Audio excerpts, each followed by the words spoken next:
O Senhor esteja convosco, Ele está no meio de nós. Proclamação do Evangelho de Jesus Cristo, segundo João. Glória a vós, Senhor. Naquele tempo, estando à mesa com seus discípulos, Jesus ficou profundamente comovido e testemunhou: em verdade eu vos digo, um de vós me entregará.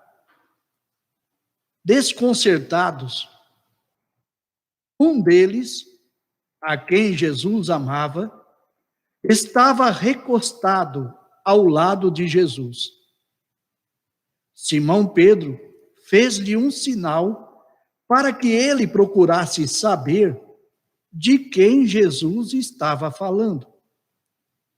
Então, o discípulo, reclinando-se sobre o peito de Jesus, perguntou-lhe: Senhor, quem é? Jesus respondeu: é aquele a quem eu der o pedaço de pão passado no molho. Então, Jesus molhou um pedaço de pão e deu a Judas, filho de Simão Iscariotes. Depois do pedaço de pão, Satanás entrou em Judas. Então, Jesus lhe disse: o que tens a fazer, executa-o depressa. Nenhum dos presentes compreendeu por que Jesus lhe disse isso. Como Judas guardava a bolsa, alguns pensavam que Jesus lhe queria dizer: compra o que precisamos para a festa, ou que desse alguma coisa aos pobres. Depois de receber o pedaço de pão, Judas saiu imediatamente. Era noite. Depois que Judas saiu, disse Jesus: agora foi glorificado o Filho do Homem, e Deus foi glorificado nele. Se Deus foi glorificado nele, também Deus o glorificará em si mesmo e o glorificará logo. Filhinhos, por pouco tempo estou ainda convosco. Vós me procurareis, e agora vos digo, como eu disse também aos judeus: para onde eu vou, vós não podeis ir. Simão Pedro perguntou: Senhor, para onde vais? Jesus respondeu-lhe: para onde eu vou, tu não me podes seguir agora, mas me seguirás mais tarde. Pedro disse: Senhor, por que não posso seguir-te agora?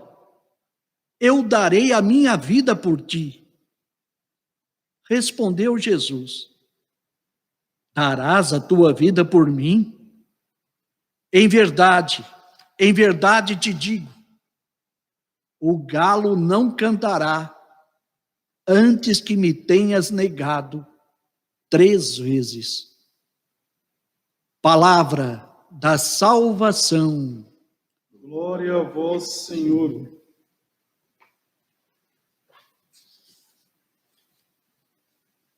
Queridos irmãos e irmãs, nós nos encontramos hoje para darmos continuidade a essa semana sagrada.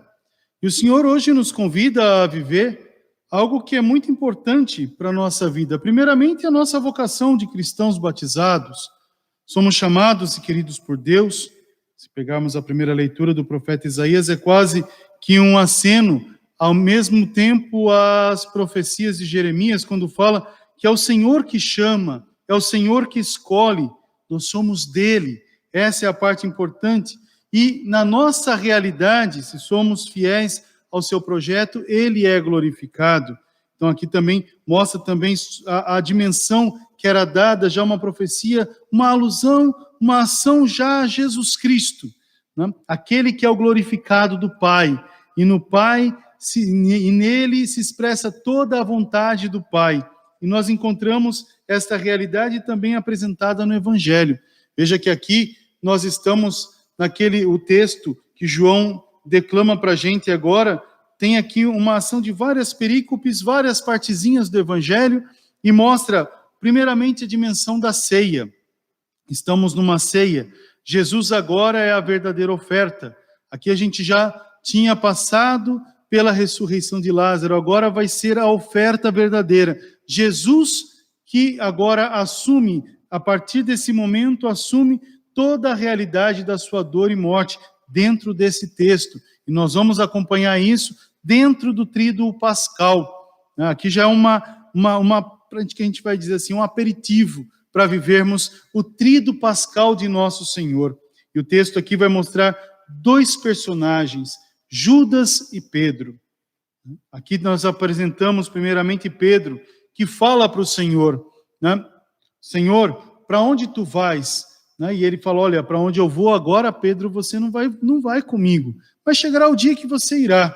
E Pedro fala, não, eu vou contigo em todos os tempos, darei a minha vida por ti. Quantas das vezes nós fazemos propósitos ao Senhor, mas não são propósitos alicerçados numa ação, não digo numa verdade, mas numa ação concreta. A gente vai na empolgação, naquela ação de momento, mas na primeira dificuldade ou nas primeiras provações, a gente começa a se distanciar, se desgostar, se colocar um pouquinho distante daquele projeto primeiro que tínhamos conversado com o Senhor. O Senhor não nos despreza por isso. O Senhor nos dá a oportunidade, mas Ele nos chama a viver a verdade. Por isso que Ele fala a Pedro, Pedro, você fala que você vai dar a sua vida por mim? Ele olha para essa realidade e fala, olha, antes que o galo cante, você vai me negar 3 vezes, Pedro. Né? Quase que para dizendo para Pedro, olha, tudo que você está falando é bonito, mas diante da realidade forte, você vai fugir, mas nem por isso eu vou deixar de te amar, porque eu vou te dar a alegria de um recomeço. E a gente sabe que lá na frente, Pedro não testemunha mais só com a boca, mas com a própria vida. E lá na frente, Pedro assume o martírio. Então, é uma ação tão importante, tão bonita, daquele que reconhece a sua fragilidade diante de Deus, reconhece a sua pequenez. Talvez ficou triste, mas recebe de Deus aquele impulso de continuar, diferente de Judas. Judas, aqui o fato diz que o próprio Senhor diz, aquele que vai me trair vai comer o pão comigo. Né, passado no molho, tem toda aquela parte, toda aquela expressão, porque passar o pão no molho, isso era uma dimensão, e dar à pessoa o pão, isso significa uma questão de lealdade, de receber alguém que é importante. Né? Quase que Jesus dizendo para Judas, olha Judas, eu estou te dando a última oportunidade, né? Não entra nessa emboscada. Só que Judas tinha dentro de si uma visão puramente humana de Jesus. Ele é o libertador, quase que para dizer assim, uma dimensão, vamos dizer mais concretamente, sociopolítica da época, como aquele Messias que não é o esperado de Deus, mas é somente o esperado do povo. Uma resposta, um salvador da pátria, no sentido humano. Judas não conseguiu enxergar além. E por que falo isso? Porque Jesus escolheu quem ele quis. Se ele escolheu Judas, é porque esse escolher quem ele quis, numa visão judaica, significa escolheu o que ele amava. Ele escolheu os que ele amava. Então Jesus escolheu Judas, porém Judas se distanciou desse amor para viver os seus valores, os seus ideais, o seu egocentrismo, a sua materialidade. A gente vai ver que Jesus, depois que faz a oferta a Judas, vê que Judas não tem uma resposta. Ali o texto diz que era noite. Aqui não está muito voltado a uma dimensão cronológica, somente uma realidade de tempo, mas aqui está dizendo uma ação que é importante a gente meditar. A noite, nessa ação figurativa, significa o tempo das trevas. Então, Judas, você não está mais na luz. Você não me enxerga mais. Você não está comigo. Estar com Jesus é estar na luz. Judas está distante dessa luz. E aí, Jesus Cristo, olhando para Judas, que se deixou envolver pelas trevas, pela realidade do seu erro, do seu pecado, diz: vai e faz o que você tem que fazer logo. E Judas vai. Judas se deixa vencer pelo seu ego, pelo seu egocentrismo. E depois a gente vai ver lá na frente que Judas vai se arrepender de toda essa realidade, mas o seu orgulho não faz recomeçar. O seu orgulho o leva à morte. Que a gente também possa olhar para a nossa vida, o nosso cotidiano, e ver quantas coisas são importantes. Às vezes, nós não olhamos as pequenas coisas, não reconhecemos a nossa pequenez diante dessa grandeza de Deus e nos perdemos pelo caminho. E o Senhor hoje nos dá essa oportunidade de recomeçar. Ainda dá tempo. Viva esse tempo de conversão.